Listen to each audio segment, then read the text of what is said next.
La clarté apparaît comme un véritable actif stratégique.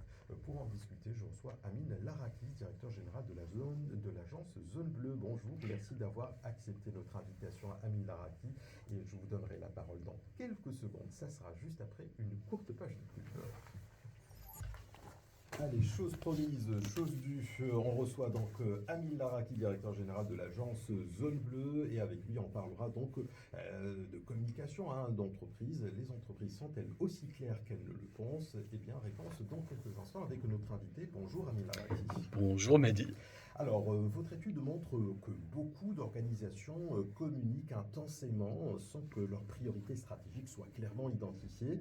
Est-ce que la non-clarté aujourd'hui est d'abord un problème de communication ou est-ce que, dans la majorité des cas, elle révèle une stratégie insuffisamment arbitrée où l'entreprise veut tout dire parce qu'elle n'a pas réellement choisi ce qu'elle est réellement? Alors, c'est un petit peu de tout ça. C'est principalement une problématique de gouvernance avant d'être une problématique de communication. Euh, la clarté de marque est devenue aujourd'hui un véritable capital. Euh, on ne peut pas aspirer à émerger dans cette surabondance de contenu si on ne fait pas preuve de clarté vis-à-vis de son public. Est-ce que par exemple ces marques marocaines que vous avez étudiées ont conscience véritablement de cette lacune? Et si oui, justement aujourd'hui, dans leur modèle de gouvernance éventuellement, est-ce qu'il y aurait des KPIs ou est-ce qu'il y aurait des éléments qui feraient ressortir le manque à gagner ou éventuellement la problématique que causerait justement cette mauvaise organisation communicationnelle? Alors c'était justement le but du Corporate Clarity Index qu'on a créé, c'est justement de pouvoir mettre en place un KPI qui puisse permettre de dire voilà quel est votre niveau de clarté à travers un indice. Et en même temps, ce que cet indice nous a appris, c'est que pratiquement 30% des budgets de communication partent à la poubelle parce que aujourd'hui, on est à un indice moyen sur le marché marocain qui est de l'ordre de 70%. Ça veut dire qu'il y a 30% qui n'est absolument pas capté et qui fait que 30% des efforts de communication sont finalement vains. Donc 30% de budget gaspillé, en tout cas Absolument. pas suffisamment optimisé à minima. Est-ce que par exemple ça se passe mieux ailleurs sous d'autres cieux? Est-ce qu'on a des benchmarks où vous vous êtes intéressé par exemple à cette question? Parce que le budget com est l'un des budgets les plus difficiles à orienter dans une organisation parce qu'il y a une part de subjectivité, il y a aussi très peu de data si l'on se réfère purement au marché marocain. Et donc du coup ce retour d'investissement, ce ROI est difficilement calculable. Oui, non, mais tout à fait. Alors, sur d'autres marchés, on peut observer que les indices de clarté sont nettement supérieurs à ceux que nous avons ici au Maroc, notamment dans des pays plus développés. Alors, je prendrai l'exemple de la France, par exemple, où quand on prend les plus grands groupes, les plus grandes entreprises, on arrive, alors il n'y a pas une mesure précise qui peut permettre de définir exactement quel est leur niveau de clarté, mais on le voit quand on décortique leur prise de parole, leur récit, leur storytelling, on se rend compte qu'ils sont très fortement structurés et qu'ils ont tous les éléments qui peuvent justifier d'une clarté vis-à-vis de leur public. Alors, parmi les points justement qui m'a intéressé dans le travail que vous avez effectué, c'est de se dire, voilà, je comprends en tout cas de cela, de votre travail, que il est difficile pour une entreprise, ou parmi les entreprises que vous avez bilantées éventuellement, il est difficile de se définir en une seule phrase. J'ai envie de vous rétorquer que c'est difficile pour toutes les grandes compagnies à travers le monde.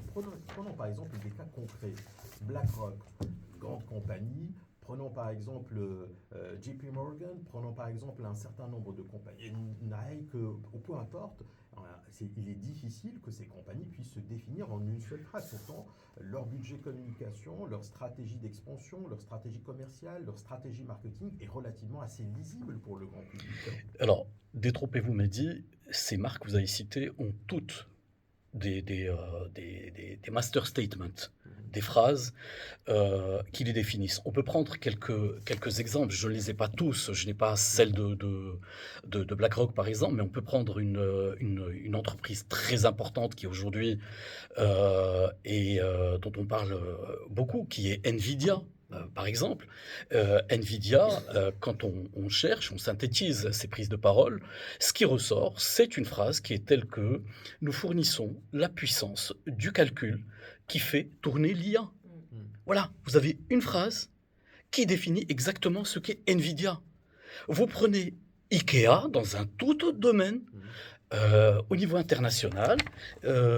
IKEA, c'est nous démocratisons le design fonctionnel pour la maison à petit prix. Oui, mais ça, c'est une recherche que vous avez dû effectuer. Ce qui est intéressant, c'est de se dire auprès du grand public, comment est-ce que cela résonne? Est-ce que le grand public fait le résumé en une phrase comme vous le faites? C'est ça le point, parce que fondamentalement, c'est le grand public, le consommateur, et pas vous. Alors, le grand public capte ça. Je peux vous assurer qu'il le capte par la force des efforts marketing qui sont faits, puisque dans tout ce qu'ils émettent, tout converge vers ce master statement.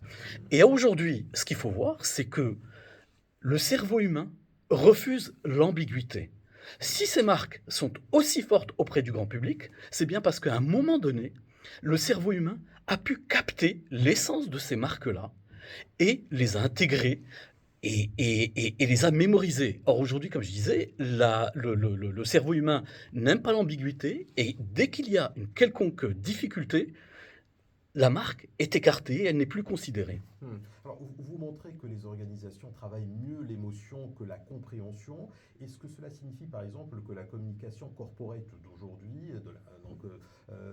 a dérivé vers une logique, on va dire, publicitaire, où l'on cherche d'abord à projeter une image positive plutôt qu'à expliquer des choix parfois complexes, voire difficiles? Alors, c'est souvent le choix de la facilité. Alors tout le monde dit que pour se mouvoir, il faut émouvoir. Certes, ça c'est très vrai pour les marques, mais à une condition. Il faut que l'émotion aille dans le sens du discours de la marque.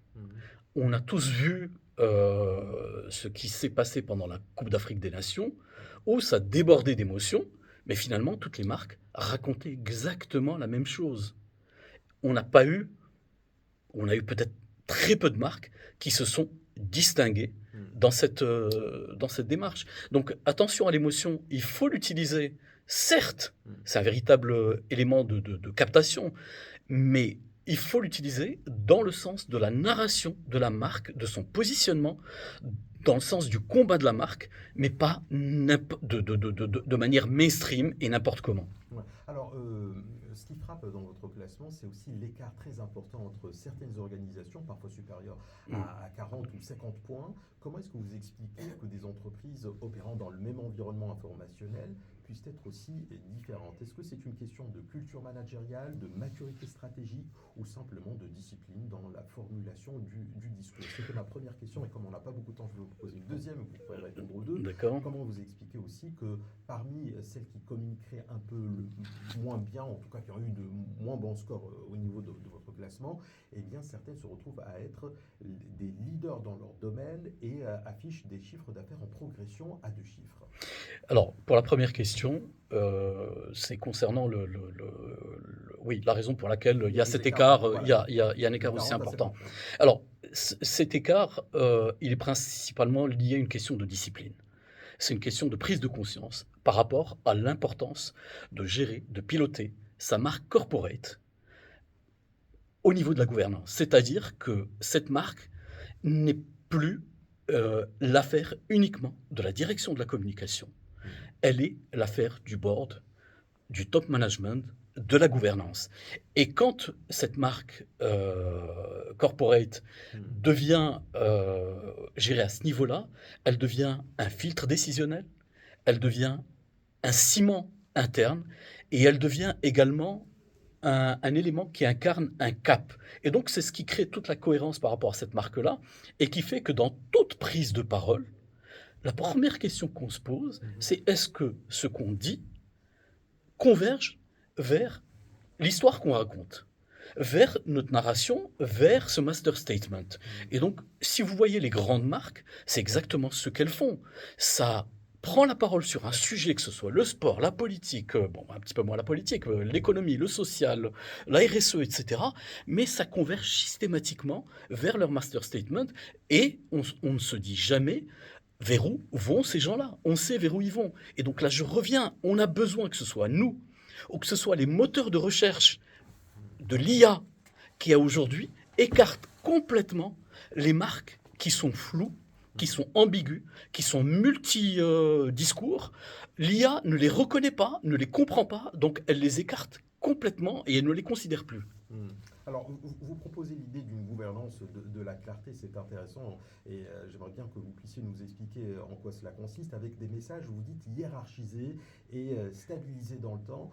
Dans la pratique, eh bien, cela suppose, sauf erreur de ma part, de renoncer à parler de certains sujets, hein, donc de faire des choix. Est-ce que, par exemple, les organisations marocaines ont aujourd'hui la maturité nécessaire et suffisante pour accepter ces disciplines du renoncement? Alors, elles ont la maturité, est-ce qu'elles ont la possibilité? Ça, c'est une autre histoire. C'est-à-dire? Oh, je rentrerai pas trop dans le détail. Allez-y. Non, il y a parfois des enjeux qui les dépassent et qui font qu'à un moment donné, ils doivent investir tel champ stratégique parce que c'est quelque chose qui les dépasse. Ça arrive souvent. Et puis, il faut que le Là, patron vous êtes dans le d'entreprise, flou, hein, c'est exactement ce que vous êtes en train de dénoncer pour ces entreprises et ces marques-là, et la communication. crois-moi, Mehdi, que les personnes concernées vont trouver ça très très clair. Hmm. Ce n'est absolument pas flou, mais il est clair que parfois, il peut y avoir des enjeux qui peuvent parfois être des enjeux politiques, on va dire des institutions qui ont une portée, une dimension politique.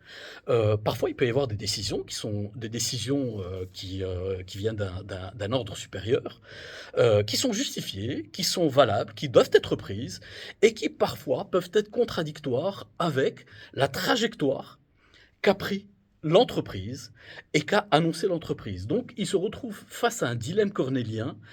On doit en parler, mais ça ne va pas tellement dans le sens de ce qu'on a émis, de ce qu'on a dit et ce vers quoi on va. Alors, petite question des journalistes qui cherchent ce qui ne va pas, j'ai envie de dire, une organisation vraiment claire. Est-ce que c'est une organisation dont la stratégie est claire ou est-ce que finalement votre index mesure, j'ai envie de dire, la qualité de la communication? Est-ce qu'il mesure, voilà, est-ce qu'il mesure la qualité de la communication ou est-ce que indirectement c'est la qualité du leadership et la prise de décision au sommet que vous interpellez dans ce classement? Ah, mais c'est les deux. On ne peut pas avoir une communication de qualité convergente, claire, s'il n'y a pas une grande qualité de leadership. Ouais, mais justement, ce classement, est-ce qu'il ne classe pas aussi le leadership des différentes organisations? Alors, j'arrive. Indirectement, je veux dire, Non, en non, filigrane. non, absolument pas. Il ne classe absolument pas le leadership Les des organisations. entreprises, hein. Il va classer la capacité de ces leaders à structurer leur discours, à structurer leur récit, leur narration. Alors, bien évidemment, on a des entreprises qui sont des fleurons de l'économie nationale. Il arrive que l'une des entreprises, je ne sais pas si je peux citer, il y a des entreprises, par exemple, comme OCP, qui est un véritable fleuron, un modèle de réussite, une entreprise qui brille. Mais par contre, c'est une entreprise qui est multi-positionnement, multi-secteur. Et on peut se poser la question, par moment, on est légitime de se poser, il est tout à fait légitime de se poser la question de est-ce que OCP, c'est le phosphate, les engrais? Est-ce que c'est une entreprise, un catalyseur de développement économique?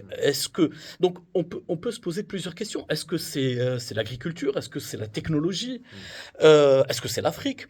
Donc il y a des prises de parole qui peuvent être très claires, par volet, mais ce qui manque, c'est un récit qui cristallise tout ça dans une narration unique, de sorte à ce qu'on puisse dire et définir là encore et résumer en une seule phrase ce que l'entité est. À l'opposition, alors, à l'opposition, je prendrai l'exemple de Bank el Maghreb, qui a l'un des scores les plus élevés, mais Bank el Maghreb, son discours est très convergent, sa narration est très convergente, et aujourd'hui, Bank el Maghreb, si on devait le définir, on dirait tout simplement que c'est une institution qui œuvre pour la stabilité monétaire et financière du Maroc. Voilà, c'est aussi simple que ça. Alors, c'est effectivement beaucoup plus facile quand on est monofonction, monotâche, avec une activité restreinte. C'est le mandat de C'est- Thomas Kelmar. voilà, C'est-à-dire que c'est le même mandat pour toutes les banques centrales du monde. oui, oui, non, mais on est d'accord, mais quand vous prenez leur prise de parole, Ouais. ces prises de parole sont moins tournées vers le moi-je. Nous avons signé des contrats, nous avons signé des conventions, Oui, nous c'est avons. justement, Mais vous c'est avez pas dans un la- patron, Voilà. oui, mais vous avez un patron qui incarne ça. Ouais. Faut pas l'oublier, il incarne ça bien comme il le faut. Et ces prises de parole ne sont absolument pas techniques, elles sont audibles et compréhensibles par tout le monde. Il deviendra quoi cet indice ou cet index, justement, concrètement, maintenant que vous avez dit votre vérité, et ça sera la dernière intervention, votre vérité à ces entreprises-là, concrètement, quel est le devenir, quelle est la suite next step? Bah, la volonté derrière ça, c'est de pouvoir sensibiliser les chefs d'entreprise par rapport Est-ce à que vous allez l'importance vendre de la les bilans? clarté. Est-ce que vous allez vendre les bilans? Mais bien évidemment, soyons clairs, hein, Voilà. on va pas tourner Donc vous autour avez du créé pot. voilà, c'est Oh, ça. oui, oui, il y a un indice qui est là, qui a été créé. Il est entre les mains d'un cabinet totalement indépendant. Et derrière, il y a effectivement cet indice est là pour apporter aux prestataires de services, à toute personne qui intervient dans le conseil et l'accompagnement de ces entreprises-là, la possibilité de se doter d'un élément de pilotage, comme tout autre élément qui existe sur le marché. Or, aujourd'hui, on mesure une notoriété. Ben, demain, il va falloir absolument mesurer un niveau de clarté. Très bien. Merci en tout cas, Amine Arafi, DG de Zone Bleue, de nous avoir éclairé sur le sujet.